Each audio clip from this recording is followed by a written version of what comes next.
Public health is a wonderful field. Public health has never been a field that worked independently by itself, but we got a little confused. And so my work over the last really 30 years, starting out as a young health HIV educator at the Ingham County Health Department in Lansing, Michigan, growing to then lead that health department and now leading this kind of research think tank that partners with public health that actually was created by our state health department. So we can innovate in governmental public health, and the only way we do it successfully is in community and with community. So I just want to share some of our lessons, some of my thinking, prod you all to think. We got the landscape yesterday. Black and brown babies do worse across any metric, across any sector, because it's a pattern. And what I want you to be able to understand is kind of what that pattern looks like. And so we're going to talk a little bit about seeing differently, saying differently, and doing differently in response to this health equity lens. So this is an old story. This is a quote from the book of Kings, and it says, "And this woman's child died in the night because she overlaid it." It's an old story. Babies have been dying before they should for a long time. What's unique now is that particular communities are bearing more of the burden than others. And this quote from a Spanish philosopher, George Santayana, you all probably know the quote, but maybe not knew its attribution. We have a history in this country, and if we don't know the history, then we are going to repeat the history. So we're going to start a journey, right? One baby step at a time, 1,000 miles. I do consider myself an incrementalist. And for a long time, I'm like, okay, we don't have time to be incremental. But then it occurred to me, you all know these wonderful little toddlers that we are privileged to serve and help and assist and raise. If you've ever seen a toddler take baby steps across the room, man, they move pretty fast. And so that's my new frame on incrementalism. Yes, let's take small steps, but really, really fast. What would our work look like if we applied health equity strategies to transform the systems and the people within them that create health inequities? What we learned when I was at the Ingham County Health Department, I had been recruited back to be the deputy health officer because they knew I had this subject matter expertise. And we were busy focusing on the system, focusing on the policies. We're like, find the bad policies. If we just change the bad policies, this will be better. Well, on paper, the policies actually looked fine. It was the execution of the policies that caused problems. So then we figured out, oh, we gotta go back and kind of focus on the people that are living in the system. Y'all know, you've heard people say, well, we can't do it because the department won't let us. ADPH said we have to. Gift of Life said we have to. Wait, no, who said it? Well, the maternal child division said we have. Who? Like buildings don't have voice boxes.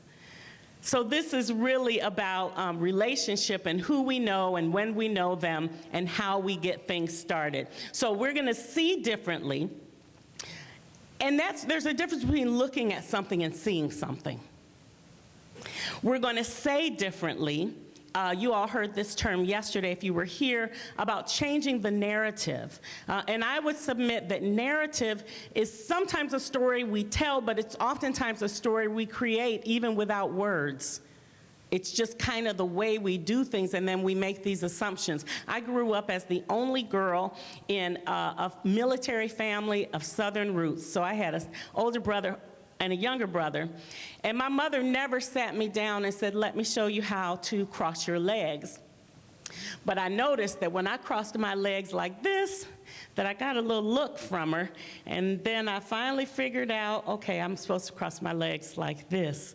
So sometimes it's the messages that we give without a word that build the narrative. And based on what we're seeing and based on what we're saying authentically, we presume that we're going to do things differently.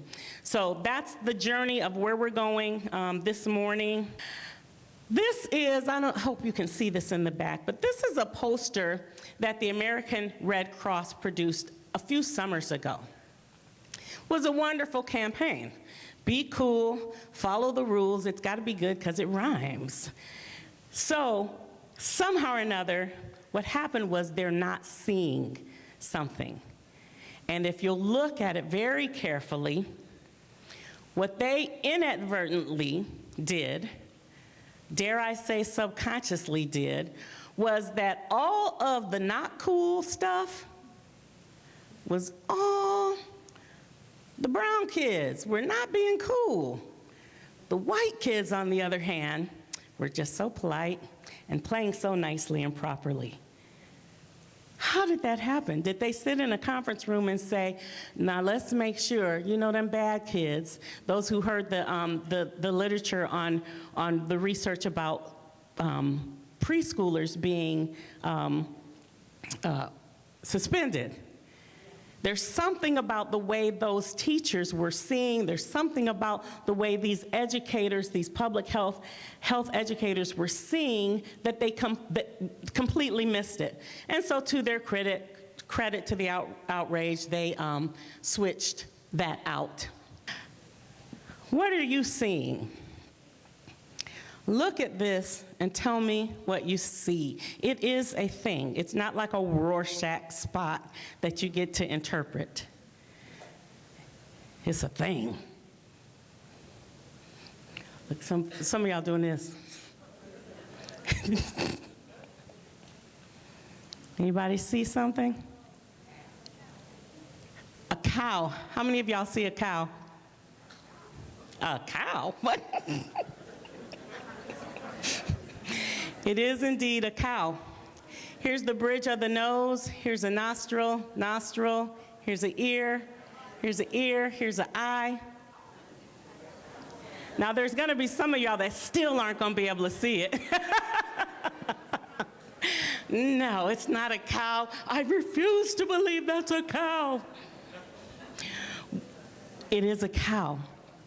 So keep looking at it. When y'all get the PDF of these slides, you'll be able to take it back home and study it a little bit more.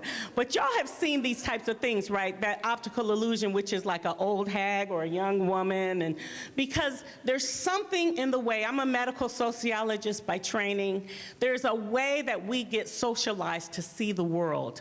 And when something contradicts that, we simply cannot see it. And what has happened in dialogue is that we dig our heels in and we resist the inclination or the pleading to see. There's no way around the fact that this is a cow, and there's no way around the fact that the data tell us over and over and over again that black and brown babies die at different rates than white babies. We try to make it make sense in our mind, but yet it doesn't. So how we see ourselves, I just want to do a really quick assessment with you. How many nurses do I have in the room? My favorite people on the planet, raised by a public health nurse who tried very hard to get me to go into nursing school, and I did not listen. But my whole career has been supervised by nurses, supervising nurses, working. My faculty appointment was in the College of Nursing. So I always submit that if y'all would let me take the NCLEX, I'm pretty sure, I'm sure I could pass it. But Tom Purnell is a nursing researcher, and this is actually his model. And he says that across this continuum of what he talks about, behavior and action, that there's this issue of consciousness or awareness of what we're doing, and competence, meaning there's a thing, there's a skill, there's a way to be in the presence of difference. And so he says that many of us start here at what he calls unconscious incompetence.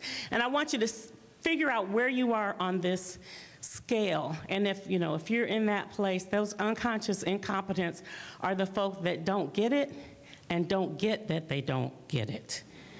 Y'all probably work with some of them, or at least go to the grocery store, buy some of them, right? It's the folk that when they say the most horrendous thing and you look at them, they go, what? I didn't say anything. I'm not a racist. We're not calling people, this is not about calling people racist.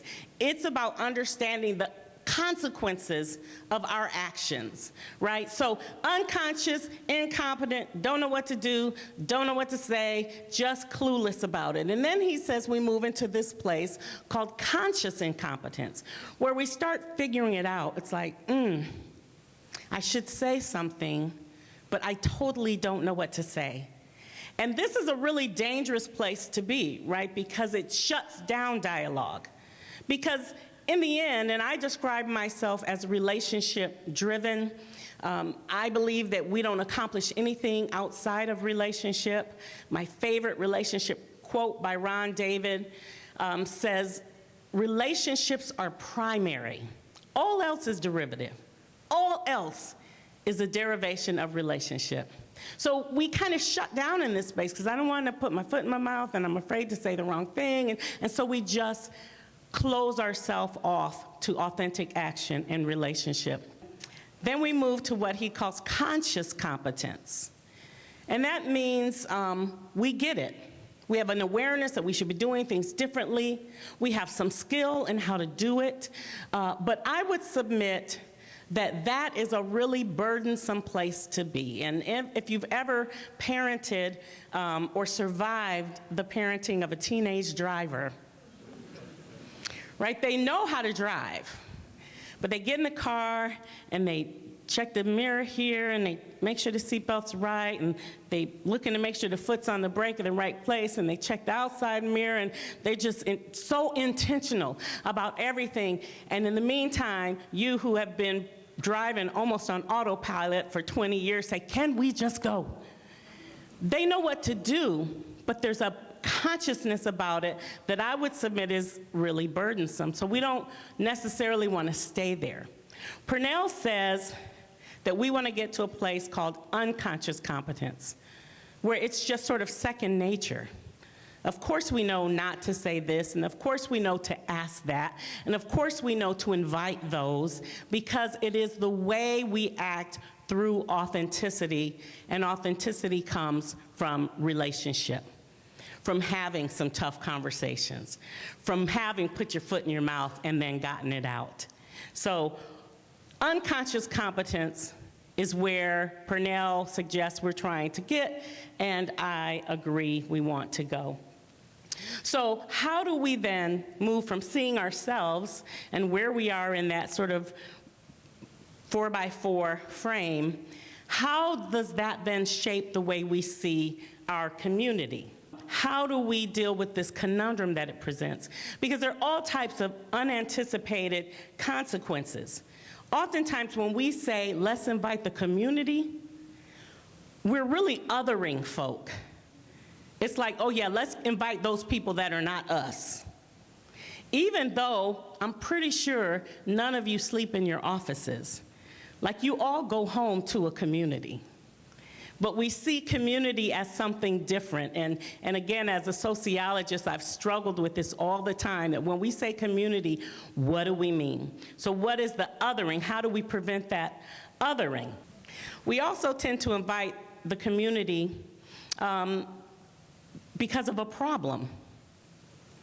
So we tend to problematize the community. When things are going well, we don't really think about community or people that are different from us. So community as othering, community as problematizing, and we see community sometimes through this lens, I would dare say, of arrogance. Like we pretend like we're humble, but there's nothing worse than false humility. It's almost worse than just upfront arrogance, because you can kind of confront arrogance. How do we begin to come to a place where we're like, we'll say, and the community perceives that we're deciding with them, but not so much. Martin Luther King has a wonderful slide, a wonderful quote that says, you have very little influence among those who perceive your underlying contempt. You cannot fake it until you make it. Communities know. Folk know when you're, have you ever seen a movie that has just really bad acting in it? Like, it's just so obvious. And communities see us, various entities, faking it.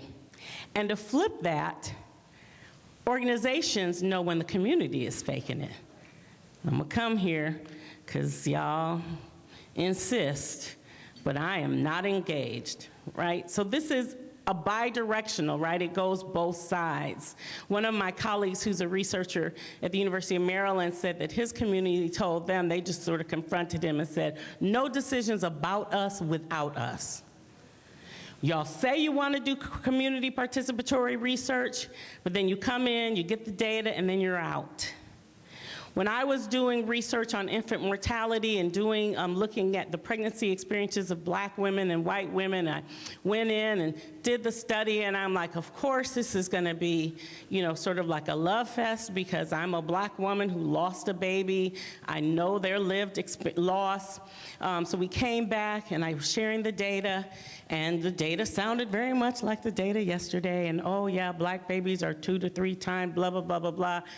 These moms said to me, you're as bad as the white researchers that come out here and tell us how terrible we are and how we're doing everything wrong. And that stung and stayed with me for a long time. Matter of fact, I had said, about 2 years ago, I said in a meeting with our state health department, if I had stayed at the university, I think I would have stopped studying why are Black babies dying and start studying how are Black babies surviving. Like, there's a lot of moms doing some amazing things in spite of horrific circumstances. And how do we then give moms options? Instead of saying, don't do that, that's bad, don't do that, oh, you shouldn't go there, you shouldn't say that, how about we say, try this. Maybe this would work. Or here's a strategy you could consider. Right, so now we're really good at labeling and jargonizing things. So that's where we talk about sort of resilience. But it really is, what is the story that we're telling? Can we tell a story of hope because of the stories of harm that are out there? So, don't nobody bring me no bad news. Y'all remember that? Who knows what musical that's from? The Wiz, yeah. So what's the alternative then? How do we see community through a health equity lens? And I would submit that community is defined more by relationship than by radius. We're good at measuring out 4-block areas, right? Community not only is defined by radius, I would suggest that it's defined more by our values and not by our locale, not where we are. People will drive a long way to get to you based on relationship and based on how we see community. So it's about our affinities, not necessarily the vicinity. And that's sort of a norm, right? So our work is, for the last 10 years, I've been trying to work to get public health to transform its work back to root causes and to start doing things differently, right? So relationship, values, affinities.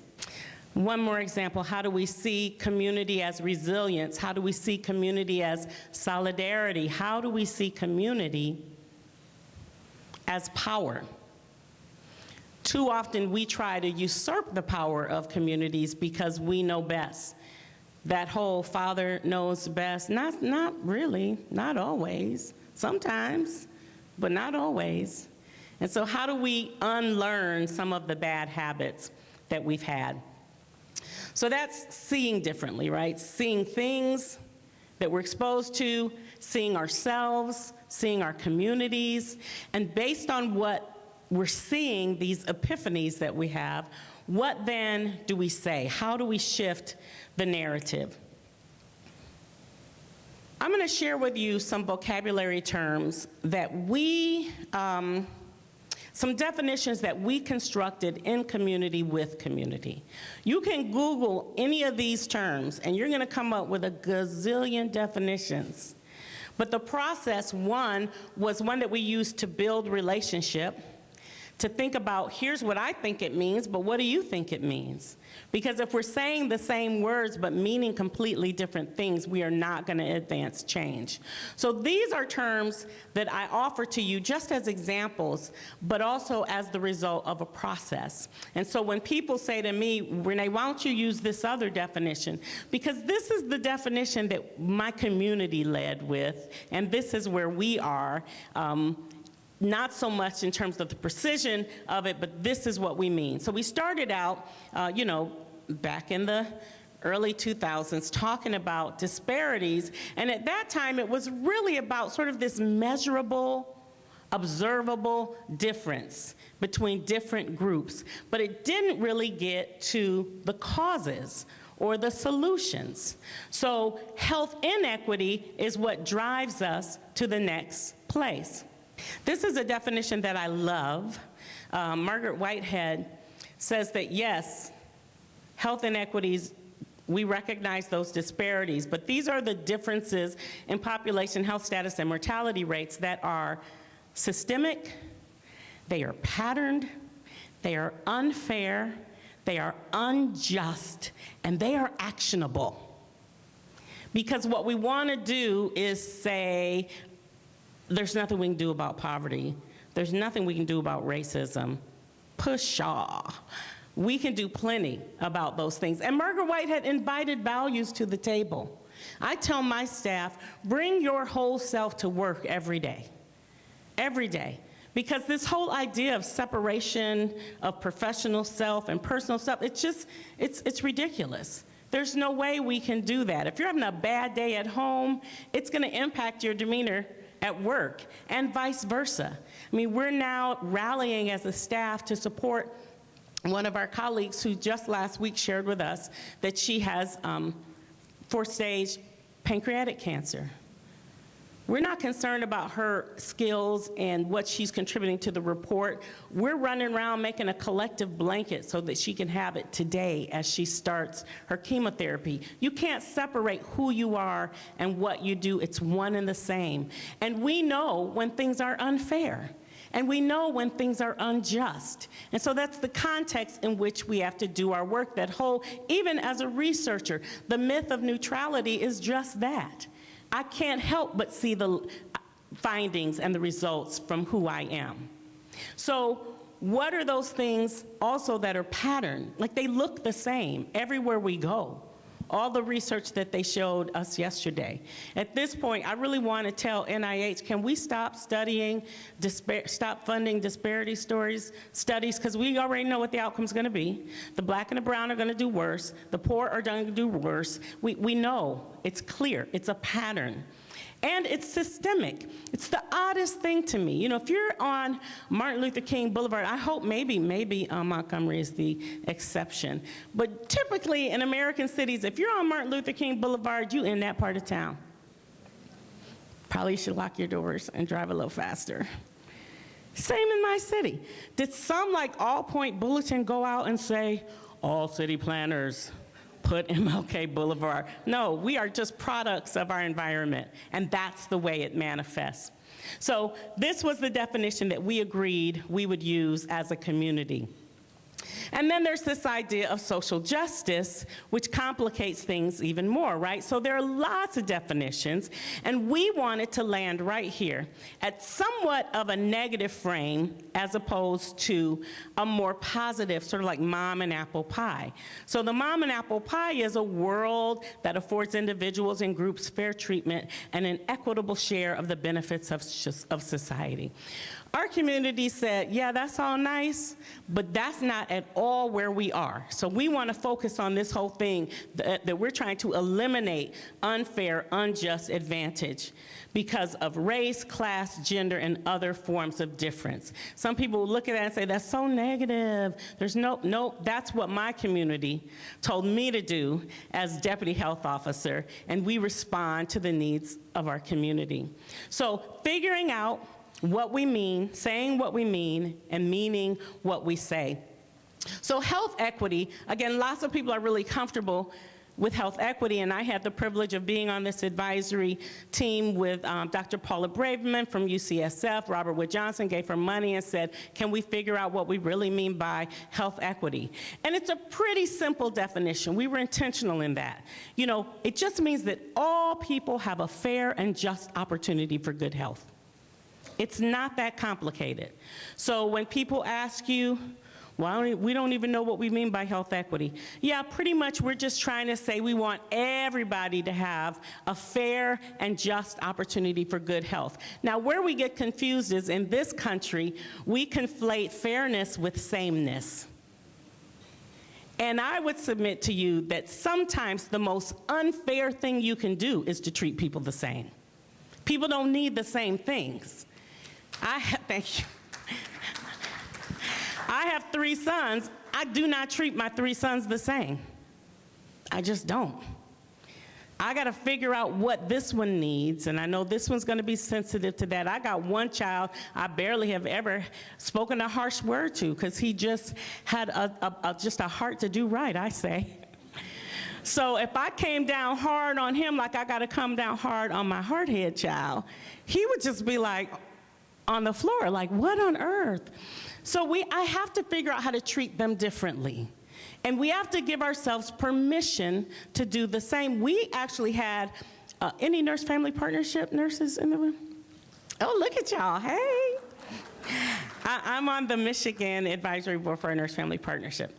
So we had this interesting experience because we were trying to get more money. Y'all know the model works, but it's not cheap.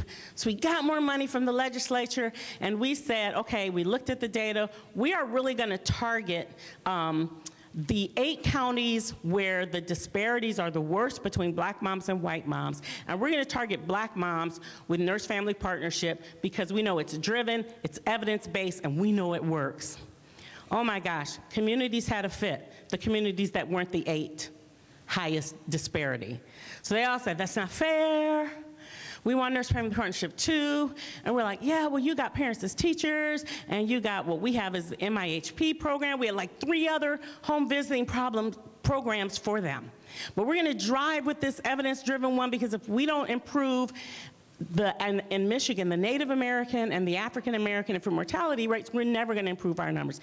When it got sent all the way up to Denver, they're like, you can't do that. Then the lawyers got involved. And it was like a hot mess because fairness wasn't sameness.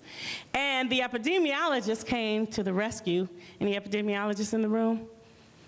Man, y'all know your stuff. And they did this thing called the Kunizawa weighted analysis or something or another that I didn't know what it was, but it got all the lawyers to back off. And we have had great outcomes with nurse-family partnership in these very vulnerable, with these moms who live in very vulnerable circumstances. It was important in that case that we not treat people the same.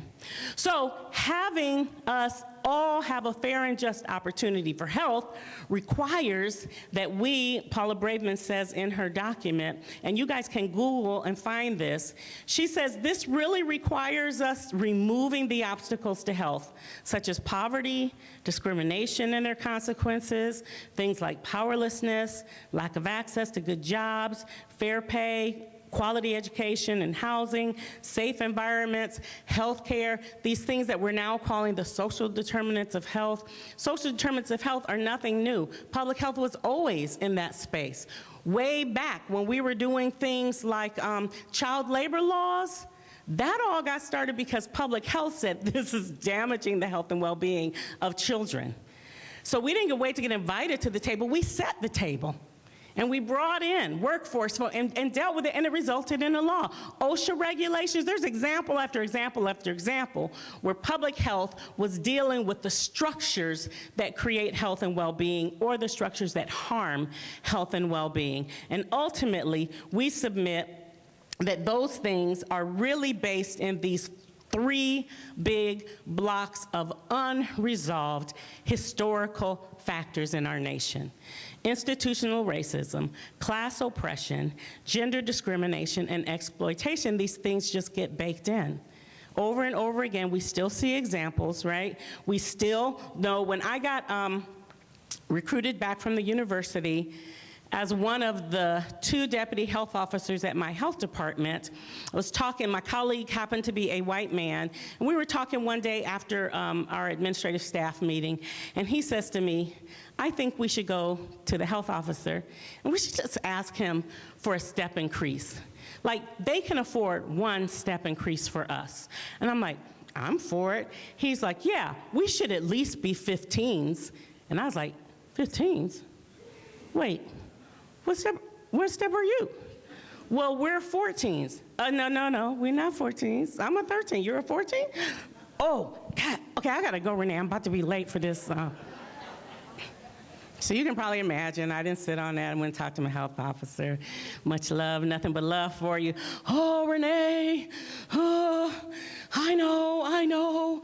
And I was planning on giving you a step increase one day. And, well, you know, you're working on that big grant.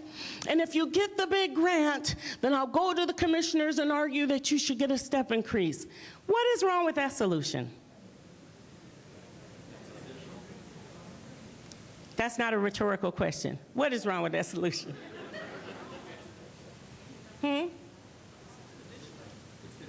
It's conditional. And did my colleague have to get a big grant?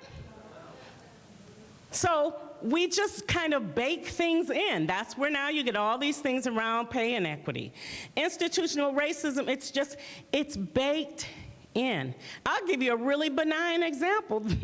I love my IT peeps. Don't mess up my slides because I'm going to talk about y'all right now. And they were like, because I was going to use a lavalier. And they're like, well, where are we going to put your lavalier? Because I don't have on gender-appropriate clothing for lavaliers, right? Oh, I don't have a waistband, or I don't have because it's just baked into the system. So when we talk about privilege, it's those things that just kind of come automatically. When we talk about religious privilege, I, as a Christian, am never going to be working on Christmas or Easter. It's just baked in. As opposed to my colleagues who practice other faiths, maybe Muslim, they're going to have to, like at the county, we got real progressive and said, well, let's just have a float day, and then people can take that extra day. Well, it's still not fair. She's going to use her float day for Eid al-Fitr. I'm going to use my float day because I just want to go to the beach one day. It's baked in. It's automatic. Lavalier mics, it's just in the system until we start seeing things differently through the lens of what is fair, what is just, what is patterned, what is systemic. It will stay the same. Y'all, I've been on so many infant mortality task force, I could just go, We have to do better. In this country, we changed laws, but we did not change the hearts and the minds of men. So I'm going to click through a little more quickly. So saying differently, how do we build an intentional narrative? And so here is what that looks like. Very common public health question. Why do women smoke during pregnancy? We had actually a resident in our OB clinic at our health department, did a phenomenal study, got some great answers for us. But we should also ask, right, we're in this place of both and.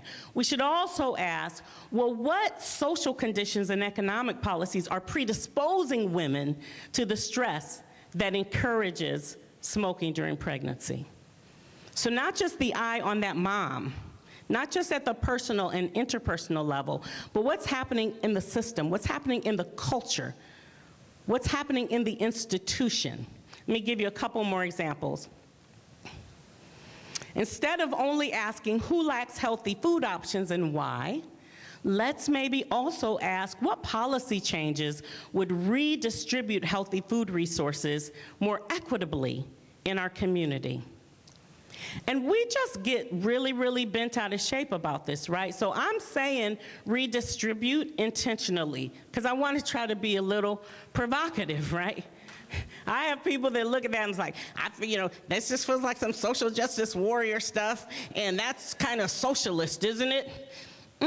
Actually, it's just like math. Like, I have a pie, how should we cut it up? Oh, you don't want any pie? Great, we'll give 3 pieces over here. It's not that complicated. It's not that complicated. Let's look at a couple more. How do we connect isolated moms to social supports? Well, what are the institutional policies and practices that are maintaining rather than counteracting mom's isolation from social supports? You probably know, and I'm assuming I think this is a federal law, but if you have a record of a felony offense, you can't live in public housing. So that is a practice, an institutional policy that's going to assure some isolation. Because 9 times out of 10, a mom, I'll just say a mom, a woman whose husband was incarcerated, if she's not living in public housing, she's probably going to end up in public housing because she's losing half of her household income, right? So then when dad gets released, you're going to either set her up to break rules and sneak her husband into her home, or you're going to keep them isolated. Policies that make absolutely no sense, that are working against us. But policies don't sort of pop up in midair. Policies get created when folk with brains and hearts and minds sit in a room and have authentic dialogue. So what should we be doing differently? I'm going to give you some dialogue suggestions. Remember, dialogue being a methodology for action, and these, I will submit to you, are probably going to help you a little bit, even in relationships at home, right? So this is about intent versus impact. When you're looking at your policies and you're thinking deeply about what you partner with community on, we in this country tend to see race through intention, or we tend to see racism through intention. So if I am walking by, tell me your name, sir. Josh. If I walk by Josh and with my lovely block heels step on his toe, the fact that I didn't mean to step on his toe does not mean that there's not an impact. So we want to say, well, I didn't mean to be racist, or I'm sorry, I didn't mean to offend you, or I'm sorry if. Well, no, there's no if in this, because clearly you offended me. So we want to blow it off instead of taking responsibility. And I had an impact on Josh. Let me go get some ice. Let me grab up another chair. Let me not just say I'm sorry and move on. Let me act based on the impact, either intended or not. So pushing to take responsibility. The other is trying to get ourselves in a place of both and thinking. We are socialized in this country to either or. Either it's this or it's that. Either it's this or it's that. I tell my team, please get the word but out of your vocabulary. Because nothing pushes or stops dialogue more than the word but, because it pretty much negates everything at the front end. Well, I'm sorry that I stepped on your foot, Josh, but well, I'm going to say you shouldn't have had your leg out. Both and thinking. Both and thinking. How do we allow both truths to exist in the same space? So hearing, yes, I hear what you're saying. And my truth suggests this. So these two things are true. Some years ago, and I said this, where's Scott? Scott will know that I couldn't remember this when I spoke at his board meeting either. Years ago, oh my gosh, Cornel West, and I think his name was Roger somebody, not Roger Moore, that's the only thing, that's 007, not that Roger. Two polar opposite scholars, right? Cornel West, really, really liberal. And this other gentleman, extremely conservative. And they just decided, you know, how do we come together? How do we set an example? Come, let us reason together. Come, let's argue out the matter effectively. And let's just be an example. And they did this lecture tour where they just went to different campuses, places, and talked through difference in an authentic way, in a both and way. But this is not easy stuff, right? It is uncomfortable. It still is uncomfortable for me. But I'm just willing to take the risk. So how do we increase our comfort with discomfort? because you value, decide what you value more. I value reconciliation more than just being right. And so I'm going to ask, I'm going to talk. And then seeing things as incidental versus contextual. So again, in a racialized experience in this country, white Americans tend to see racist events as an incident.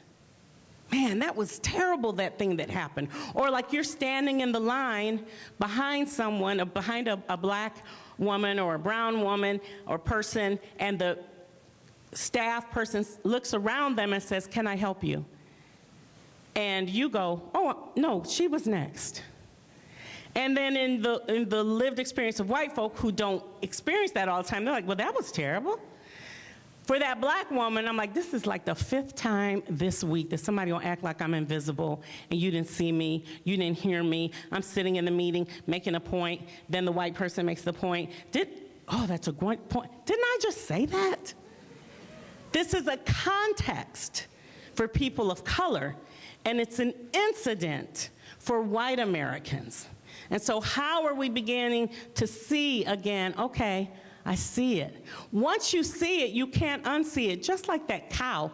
I like to call it sometimes the Chevy Cavalier experience, because I was trying to buy one of my sons a car, and someone said you should get him a little Chevy Cavalier. I'm like, well, what is that? I go online. I'm like, oh, yeah, this is a nice little car. We'll look for one of those. And actually, the city of Detroit had a fleet of them. They were auctioning them off. I went and got one. And I'm driving it back to Lansing, which is about an hour drive. And I'm just like, dang, like everybody bought a Chevy Cavalier this week. Epiphany. It wasn't that there were more Chevy Cavaliers, I just was more mindful of seeing it. So we need white folk who don't live it to see it. And we need black and brown folk who live it to understand the context, as well as this moment is being seen as an incident. And how do we have enough relationship to help people know that they can do things differently? So let me click. How am I doing, Regina, on time? Okay, 10 minutes. Y'all, I teach a 15-week class on this, so it works. I mean, I got to work really hard to pull it in. So I'm going to put these up here because it's like, what? You hear that phrase all the time. Let's use a health equity lens. Let's apply a health equity lens. I would submit to you that what that means depends on the agreements that you have with your community. And so we decided those were our definitions. So then we said, okay, well, what does that look like in action? If we are. So we would submit that doing health equity for us means that we are going to seek out what's unfair. We're going to look for it. We're going to be intentional about finding it. Not just to say found one, like it's not an Easter egg hunt, but to be able to reverse it or avoid it. We're not going to do that because the last time we did that, we had this unintentional outcome of this. So don't do that.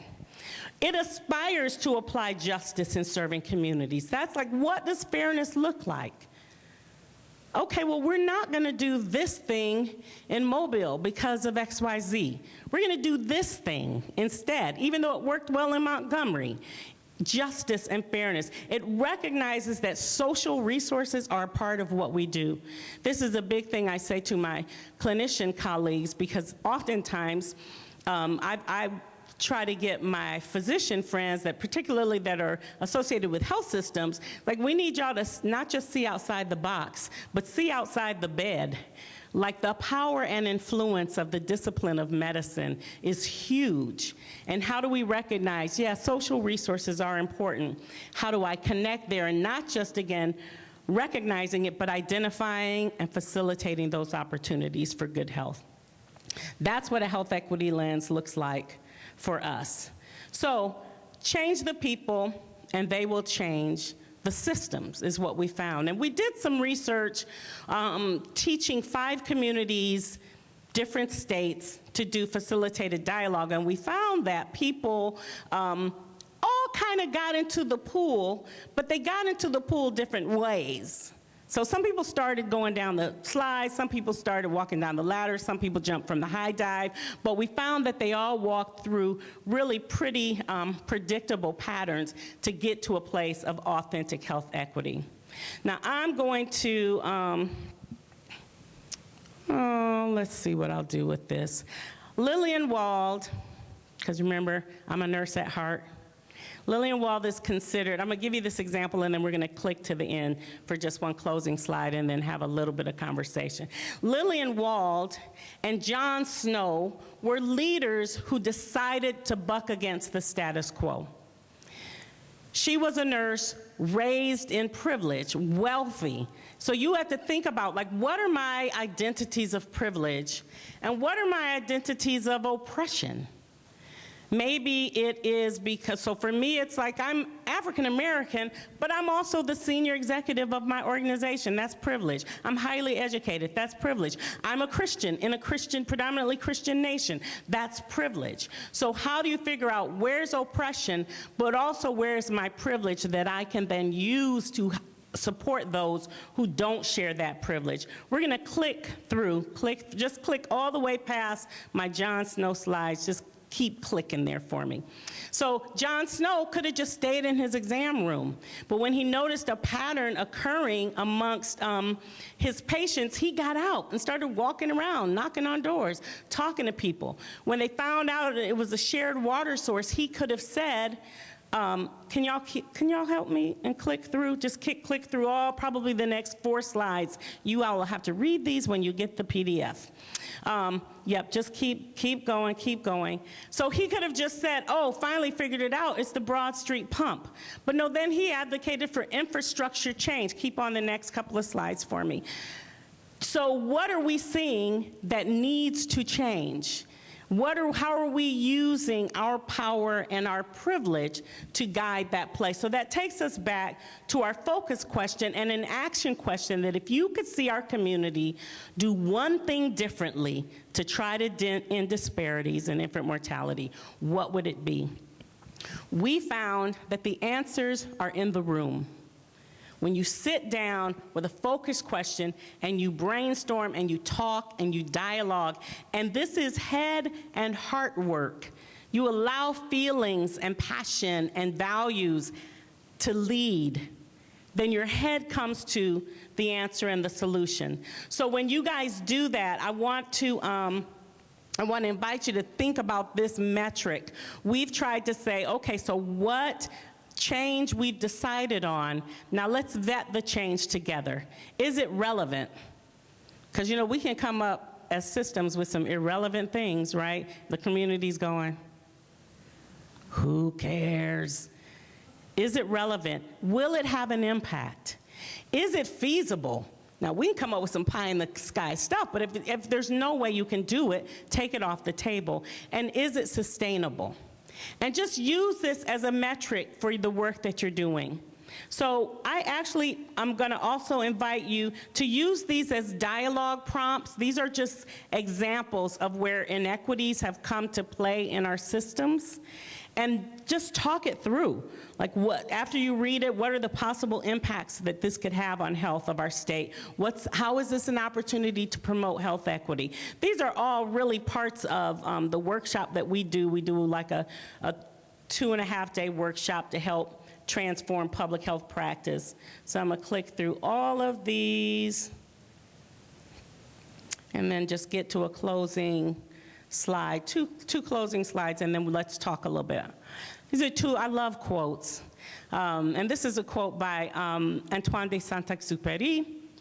And he says, if you want to build a ship, don't drum up people to collect wood and don't assign them tasks and work, but rather teach them to long for the endless immensity of the sea.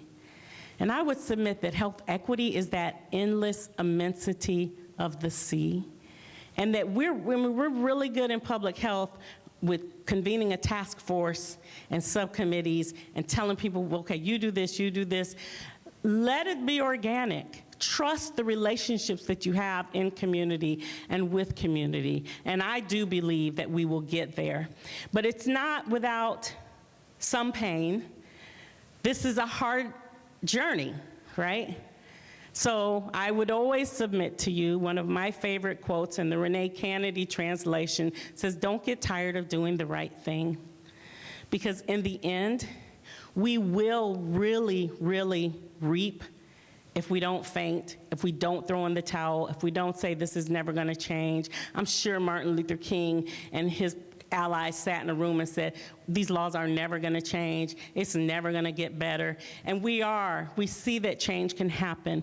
But good enough is not good enough. And so we just want to keep hanging in there for the sake of my Howard and my beautiful fancy glasses. I know y'all love those. And for the sake of the next generation, my young men who are now adults on their own, living and thriving, I want their chances of having healthy sons and daughters to be insurmountably higher than mine were. So thank you all for thinking deeply, for feeling authentically, and for working with us for change. Thank you.